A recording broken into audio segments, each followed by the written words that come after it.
I'm pretty lucky I get to work with the whale researchers here, and I've filmed hundreds of blue whales, but have never ever seen one actually open its mouth like that. We're not in a feeding area. So yeah, just totally unique and rare event to see. Awesome, especially in clear water. I mean, it's really awesome to see from our vantage point, but I gotta, okay, so you said it's rare. Why is it rare? But also, how did you know that was a yawn? And maybe not just like a burp or maybe a fish went by? Yeah, maybe he's stretching his yeah, you know, like mouth you got muscles. lockjaw, yeah. Well, it's rare because where they come down past our coast, it's not a feeding area, they're just migrating. So we're not in a feeding area where we expect them to open their mouth and, you know, take a big mouthful of krill. And whether it's a yawn, you know, it's probably taking a little bit of artistic license in calling it a yawn. Only the blue whale really knows what it was doing. It could have just been stretching its mouth, possibly even calling. You know, they have one of the loudest calls of any animal on the planet.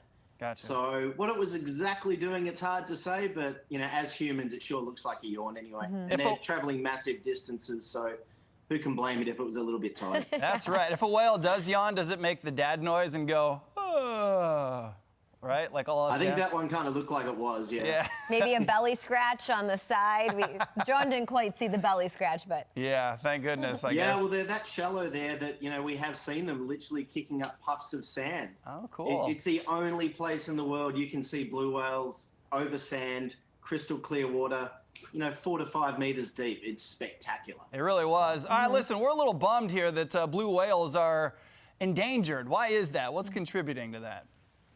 So basically they were, you know, one of the whales that was hunted in the whaling days, and they were believed to be hunted down to, you know, less than even 1,000, probably even a couple of hundred. And they're very slow to then recover their numbers.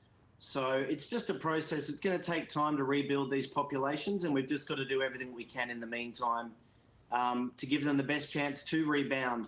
The good thing is with drones, you know, we're now able to get a much more accurate count on their numbers. So where we used to think maybe there was 2 whales from shore, we can put the drone up and say, hey, there's 4 blue whales, or, you know, sometimes we've even seen 10 blue whales together. So the drones are really a game changer for, you know, getting the science accurate.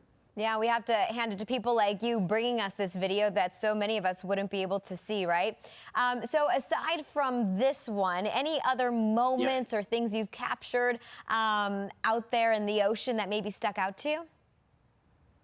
Yeah, geez, I've been pretty lucky. You know, every year from sort of January to April, I go to an amazing place called the Bremer Canyon, also off Western Australia. And it's what's believed to be the biggest aggregation of killer whales in the Southern Hemisphere outside of Antarctica.